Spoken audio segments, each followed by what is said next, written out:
It's time for local stories from across the East. Local food. Local fashion. Local businesses. This is your home for local. This is the East's Daily Download on Eastern North Carolina CW. Hello and welcome to the East Daily Download. My name is Mark. I'll be your tour guide on this adventure across the East. How's your day going? How's your month going? It's June now. And if you happen to catch yesterday's show, we mentioned a very special thing we are doing throughout the course of the month of June, which is graduation celebration.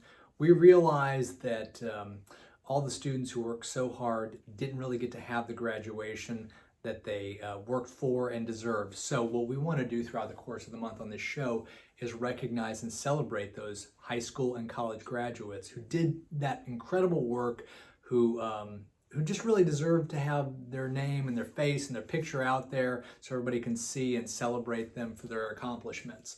And what we're going to do this month is we're going to have stories, we're going to have the pictures like I mentioned of graduates, we're going to have some fun facts about graduation, inspirational quotes. It's going to be a graduation themed month here on the East Daily Download. Okay, without further ado, let's jump into the first story and we'll be back in a little bit here with more of graduation celebration on the East Daily Download. It's been incredible watching how many people come from all over the place. And what they're coming for is craft beer, brewed inside this old car dealership in downtown Tarboro. It's a great place. I mean, it's helping revitalize downtown. This is a very family-friendly spot. The spot is Tarboro Brewing Company. The name is simple, but it means a lot to owner Inez Ribostello. I love Tarboro so much. I'm kind of obnoxious about Tarboro. How does one get in the beer business in Tarboro, North Carolina? Well, my husband and I are both wine people, but you're not going to grow grapes in Tarboro. And Inez and her husband bought the building back in 2008, not knowing what it would become. But the focus turned to beer after seeing the big business breweries were doing in other towns in eastern North Carolina. We'd been watching what Duck Rabbit had done for Farmville, and then watched what Mother Earth was doing for Kinston. And after securing investors, fundraising, and receiving grant money, the brewery opened in early 2016. First a brewing and canning operation to sell their beer statewide, then a few months later came the tap room. People will travel for beer. Yep. That's been really great. And Greenville is so good to us, Roanoke Rapids. But it's those from Tarboro who make this place what it is. People like Michael Harris and his family. You know, it's one of the things a lot of people don't think about, you know, having a family with, you know, going out and, you know, having a beer. But they've really been able to pull it together and really make a family atmosphere. And, you know, it's a safe place. You feel, happy that the kids can come and play games and have fun. But yet you can still have some adult time. We were not planning to do a tap room, but in the 6 years that it took us to get open, the landscape had changed very much, and the amount of breweries in North Carolina alone had tripled. To go along with the beer and the games in the tap room is the food. The food truck scene is fantastic. A different food truck almost every day. This really has opened up the door for people here to try, you know, Korean food or New Orleans, you know, food, or, you know, different types of cuisine that maybe they wouldn't try before. But at the end of the day, it's the beer that keeps bringing them here. The beer is really good, which always helps, but you know, I just love, you know, it's really nice getting together with old friends and catching up. We're flattered and we're honored and we're humbled by people visiting.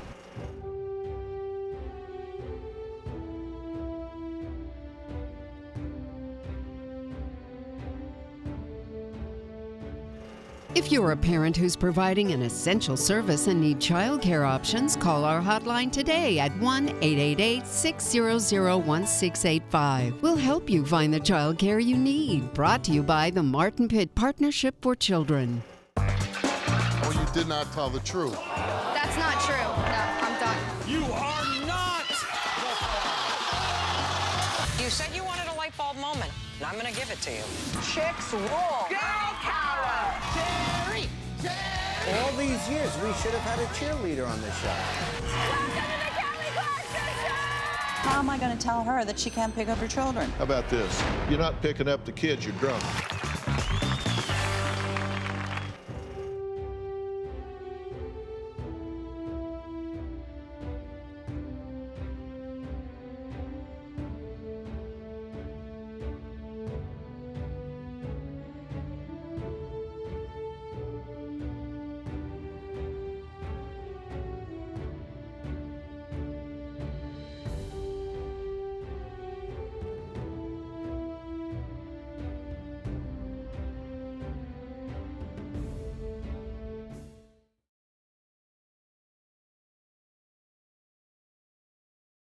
we're back here on the East Daily Download. Hope your day and month are off to a great start so far. So this is graduation celebration month. We are doing a lot of things to recognize and honor the graduates. Fun fact, did you know that Kermit the Frog was awarded an honorary doctorate in amphibious letters from Southampton College? That's true. Do you think Miss Piggy was green with envy? Okay, that was a terrible joke. Anyway, you know what's great though is our next story. So without further ado, let's jump right in. And I think Kermit would jump as well, wouldn't he? Anyway, let's jump into the next story here on the East Daily Download. We'll see you in a little bit. These days, things like beef, chicken, and pork are rare to find in grocery stores. But supporting local farms is a great way to find meats with no added hormones. We value healthy eating. We do not think that the hormones and steroids and antibiotics that are being given to animals, particularly cattle, at this time are healthy for people to eat. Mary Betty Kearney is the owner of New Haroka Natural Farm. She says the meat aisle on your grocery store run might look a little scarce lately, but there's always a supply on the farm. Yeah, we have noticed that, and I'm speaking with a couple of friends of mine who are in the industry. The main issue that they're seeing is they still have the food, it's the processing plants.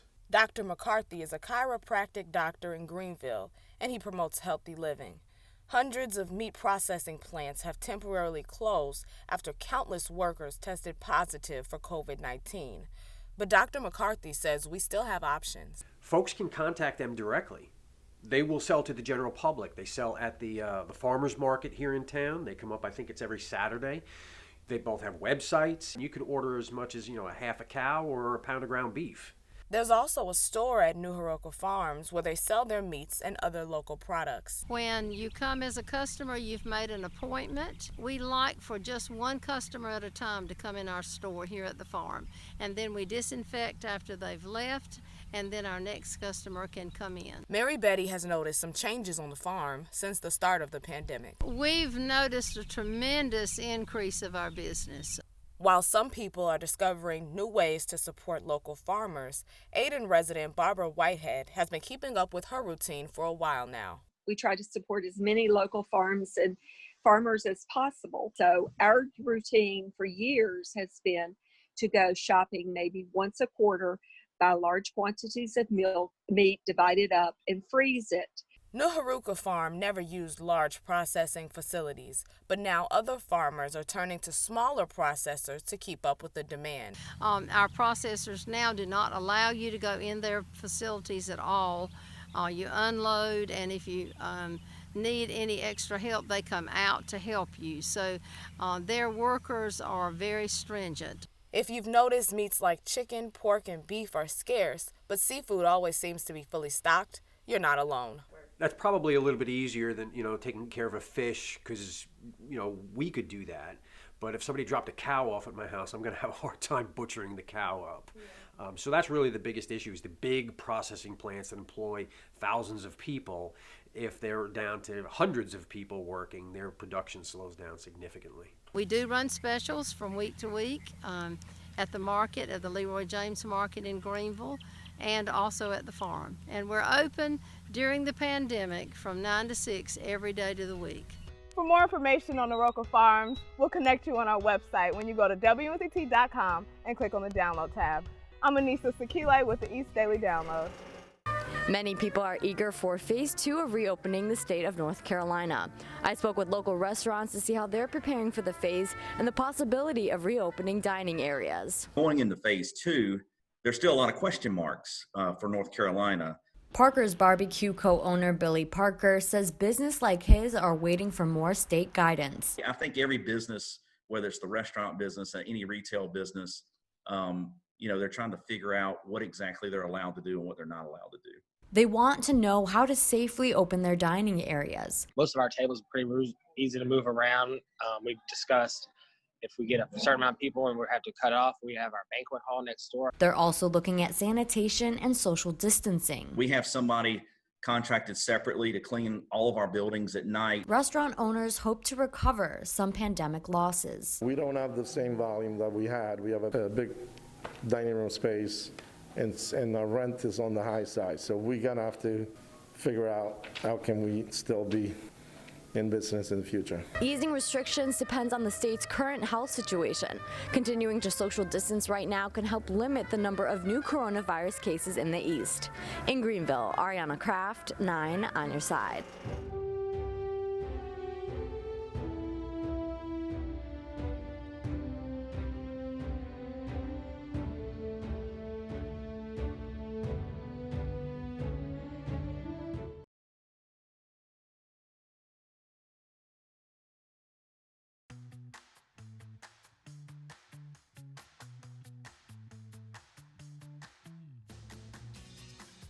Hey, we're back here on the East Daily Download. Hope your day's off to a great start so far. Have a lot of shows still to get to as we continue with Graduation Celebration Month here on the East Daily Download. Now, another fun fact, diplomas, like this is my college diploma. It's framed, like many people do. But did you know that the parchments that are used for graduation for diplomas were originally made from sheepskin? Interesting fact. Okay, you know what else is interesting? This next story here on the East Daily Download. Let's get back to it. Join 9 on your side in saluting the graduating class of 2020.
Congratulations to our graduating class of 2020. Join 9 on your side in saluting the graduating class of 2020 by submitting a photo of the graduate on WNCT.com.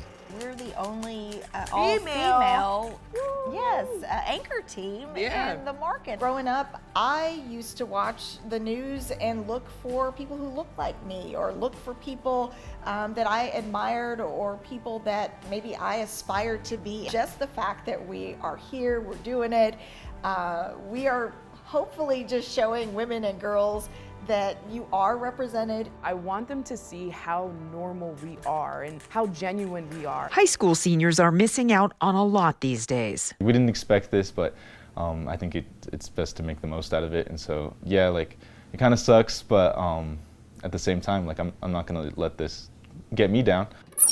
Angel Aries is a senior at Douglas County High School. He's also the owner of a new clothing line, www.goodbyebrothers.com. So it's just a streetwear brand that I've started. Angel says he always wanted to design clothes. His parents gave him an embroidery machine 2 years ago, but it collected dust until mid-March when the stay-at-home order went into effect. I started with the embroidery machine, and I came out with the first collection of hoodies. And with that, I got the money to buy a heat press, and now I'm on the party foul collection. That's a reference to the coronavirus. The coronavirus is a party foul. Not only did he launch a small business in his bedroom and his parents' garage, he decided to give back, donating profits to families in need at the Family Resource Association. This is the time to help. This is the time to help people. This is the time to maybe not come together, but but to say, you know what, let me be a blessing in your life. He loves to help people, and I think, wishes he could do more than he can. And I'm just so excited that he even, thought as a teenager to even think that way. Wise beyond his years and ready to press on.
Hey Danielle, we're in Falkland. Tell us a little bit about our Southern Star. So we're going to meet Sue and Ricky Tugwell. They are active members within the Falkland community, and they have been, Sue's Country Kitchen has been serving the Falkland community for over 40 years. That is wonderful. Well, let's go into the restaurant and meet our I'm Southern excited. Stars. Yes.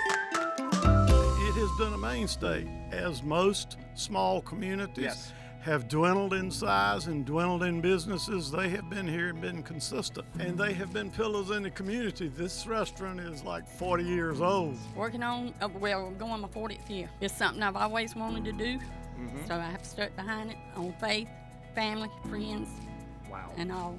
I'm gonna help her as long as she wants to do it. I try to talk her out of it, but if she, as long as she wants to do it, I'm gonna try to keep on. Look, their support for the community ranges again from the church to different events, money-raising events, storms, floods. They've been here for all of that, and they've supported the people.